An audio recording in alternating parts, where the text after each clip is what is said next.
कहते हैं पहाड़ों में आकर अगर आपने यहाँ की अदरक की चाय नहीं पी तो जनाब आपने यहाँ का असली जायका मिस कर दिया। Hello and welcome to the first episode of startups unplugged. I am Vaishali Matpal, your host for the day. और आज हमारी टीम आ पहुँची है चाय लोग कैफ़े में, जो कि एक छोटी सी पहल है इसी अदरक वाली चाय को ट्रेंडी और पॉपुलर बनाने की। हमारे साथ है यहाँ पर विपुल बलूटिया, द ओनर ऑफ चाय लोग cafe. Vipul, thank you so much for having us here. Thank you so much, Vaishali, for coming to Chai Lok, and welcome to Chai Lok first of all. And I hope you like the place. It's a beautiful place, and I must tell my viewers कि यहाँ की smell भी बहुत amazing है. I can feel the अदरक वाली चाय यहाँ पर. So हम start करते हैं हमारी बातों का सिलसिला. विपुल, कुछ अपने बारे में बताइए, अपनी एजुकेशन के बारे में। आप कौन से शहरों में रहे, क्या चीज़ें थी जिन्होंने आपको शेप अप किया लाइफ में? देखिए, पैदा तो मैं यहीं पे हुआ. I was born in Haldwani. तो उसके बाद की पढ़ाई जो थी, जो बेसिक स्कूल एजुकेशन रहती है, वो हल्द्वानी से ही हुई थी. बिरला स्कूल से, Birla institute of learning. I think हम दोनों एक ही स्कूल से हैं. और स्कूल लाइफ ख़त्म होने के बाद मैंने ग्रेजुएशन की थी इकोनॉमिक्स ऑनर्स में फ्रॉम यूनिवर्सिटी ऑफ दिल्ली. वहाँ से कैंपस प्लेसमेंट मिला, तो फिर मैं एक स्टार्टअप में काम करने लग गया, which was based in Mysore, Karnataka. So it was part teaching, part finance, part designing. So it was basically into online education in finance. So I had a good experience there, जो कि Mysore में था. So it was a lovely place. The team was really nice there. A lot of learning. उसके बाद after working in a startup for a year, I decided it's probably time to have a multinational experience. So I quit the job there. Then I came to Gurgaon. I worked in Standard & Poor's for a year, for 2 years actually. After that, after working there for 2 years, so after this 1 year of startup experience, another 2 years of multinational experience, I decided to do something of my own. Luckily, the time was perfect to start this place because of many factors. Right. And Chai Lok came to existence since 2017. That's lovely. So आपने mention किया कि आपने economics honours किया, right?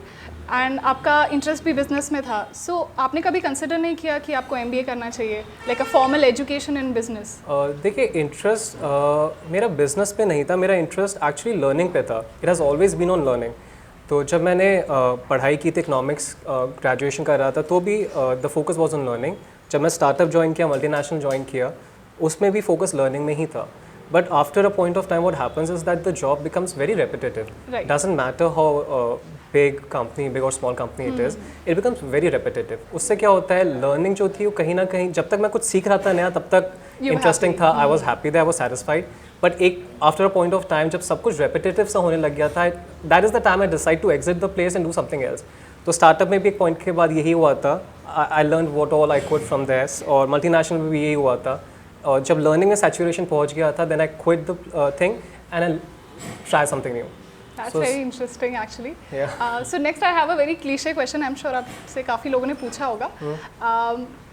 ये चाय लोग का idea कैसे आया? Like in a world of cafe, coffee days and Starbucks, और ये हमारी इंस्टेंट कॉफ़ी वाली जनरेशन को चाय इंट्रोड्यूस कराने का आइडिया एग्जैक्टली कैसे आया?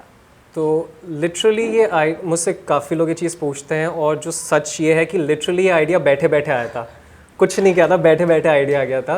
बट ये चीज़ प्रैक्टिकल थी, बिकॉज इंडिया में जैसा आपने कॉफ़ी CCD का एग्जांपल दिया, फिर बाकी कैफ़े चेन्स का एग्जांपल दिया. The thing is, India is a tea drinking nation. It's a tea loving nation. For every 1 cup of coffee sold, we have 15 cups of chai being sold in this country. और जो चाय की organised market है इन terms of cafe, वो उतनी concentrated नहीं है. मेरी अभी 1 साल पहले किससे बात हुई थी, तो वो ही shared some numbers with me, और उन्होंने बताया कि इंडिया में जो ऑर्गेनाइज्ड चाय सेक्टर की मार्केट है, that has been captured only 10%. So there is 90% scope in chai market in India. और बीइंग इंडियंस, हम सबको तो चाय ज़्यादा पसंद है ना, कॉफ़ी. एब्सोल्युटली, आई थिंक हमारी रगों में अदरक वाली चाय आज भी एग्जैक्टली. और इससे पहले जब चाय कैफ़े से आने से पहले कैफ़ेज में मिलती ही कॉफ़ी थी. चाय वाज ऑलवेज एन अंडरडॉग.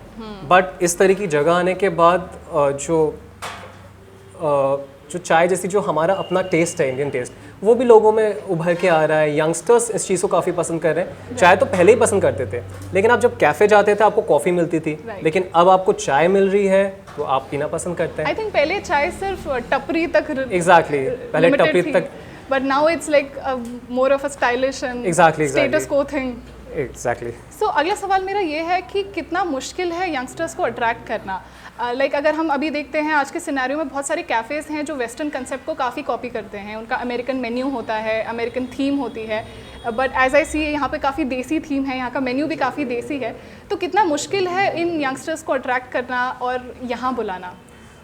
देखिए, यंग्स चाहे वो किसी भी एज ग्रुप का हो या फिर यंगस्टर्स या फिर एल्डरली पीपल, चाय लोग attracts people from all age group. The reason is कि चाय is something very basic in India.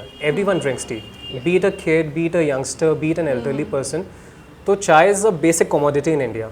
और अट्रैक्शन तो तभी होगा जब आपकी चीज़ पे दम है। अगर लोग को आपका टेस्ट पसंद आया, कंसिस्टेंसी है, तो ही लोग आएंगे। तो उसके लिए तो आपको बस क्वालिटी मेंटेन करनी पड़ेगी, quality and consistency, that's the key. That's impressive. Okay, so हम विपुल अक्सर अखबारों में पढ़ते रहते हैं कि गवर्नमेंट बहुत सारी पॉलिसीज़ ला रही हैं इन टर्म्स ऑफ, जैसे लीगल पेपर वर्क काफ़ी ईजी हो गया है when it comes to registering a startup, financial aids काफ़ी मिलने लगी हैं, पॉलिटिक्स भी इसको काफ़ी सपोर्ट कर रही है। सो ये तो हमने सिर्फ सुना और पढ़ा है, बट आपने खुद का अपना एक कैफ़े स्टार्ट किया है। So can you tell us the reality कि क्या सच में इस वक्त इंडिया में स्टार्टअप करना ईजी हो गया है कि नहीं? देखिए, दो चीज़ है। वन इज़ कि स्टार्टअप के लिए रजिस्ट्रेशन प्रोसेस जो थी वो सब कुछ ऑनलाइन हो गया है, and that has been very easy. आप बहुत आराम से रजिस्टर करा सकते हैं, ट्रेडमार्क ले सकते हैं। So the whole process has been made very easy and it has completely been digitalized. जो आपने दूसरा पॉइंट था लोन का, so that is something related to banks.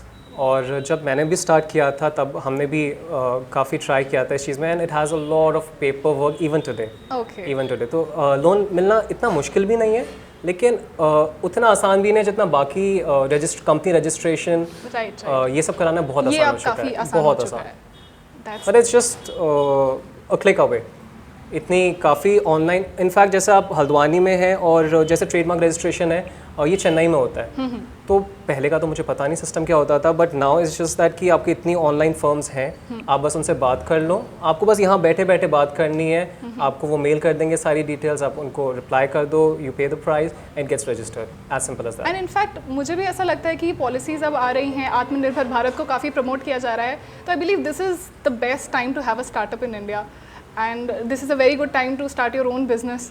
And अगर कोई भी बडिंग एंटरप्रेन्योर्स हैं जो अपना बिजनेस स्टार्ट करना चाहते हैं, तो it's a very great opportunity for them, right? I think हाँ, अब तो फिलहाल जो आत्मनिर्भर भारत का जो ट्रेंड चल रहा है उसके हिसाब से तो, and vocal for local, yes, तो अभी का टाइम तो बहुत ही अच्छा है, because everybody is charged up in terms of going vocal for local.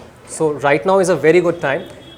But इस चीज़ को थोड़ा सा हटा भी नहीं तो भी India has a very young population, तो आने वाले 10 साल भी बहुत अच्छा अगर आप स्टार्टअप वगैरह में, if you got the right idea और आप कोई प्रॉब्लम सॉल्व कर रहे हैं, तो स्टार्टअप का आप अगले 10-15 साल में भी इंडिया में काम कर सकते हैं, बहुत ही अच्छा काम कर पाएंगे। That's amazing.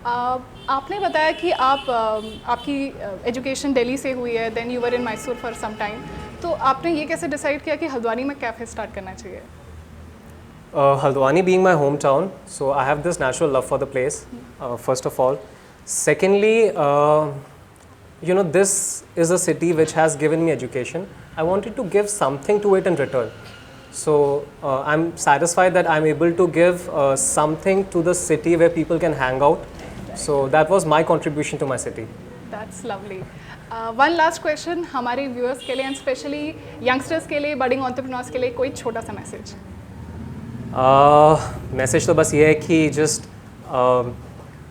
Keep working hard, there is no substitute to hard work, keep consistency in your work and look for a problem which exist there and find a solution to it, and once you do it you can always commercialize it later. And I would really like to thank Haldwani Life for this interview, क्योंकि जब मैंने ये start किया था उससे पहले मैंने भी बहुत सारे इंटरव्यूज़ देखे थे एंटरप्रेन्योर्स के या बिजनेसमैन के, जिससे मैंने हमेशा कुछ सीखा है। सो आई थिंक ये बहुत ही अच्छी पहल की है हल्द्वानी लाइफ ने। आगे लोगों को जो बडिंग एंटरप्रेन्योर्स है उन लोगों को हमारे या फिर किसी और के एक्सपीरियंस से सीखने का मौका मिलेगा, और साथ ही मुझे भी जब मैं ये इंटरव्यूज़ देखूंगा तो फिर काफ़ी कुछ सीखने को मिलेगा लोकल एक्सपीरियंसेस से, लोकल प्रॉब्लम से, लोकल चैलेंजेस उन्होंने कैसे सॉल्व किया और उससे कैसे लोकल अपॉर्चुनिटीज़ डेवलप हुई। So thank you really Haldwani life. Thank you so much, Vipul. इसी के साथ हम ये एपिसोड क्लोज करते हैं, बट स्टे ट्यून, हम और भी स्टोरीज लाएंगे बडिंग एंटरप्रेन्योर्स की from the deepest lands of Uttarakhand जो आपको इंस्पायर करेंगी. Stay tune, have a good day.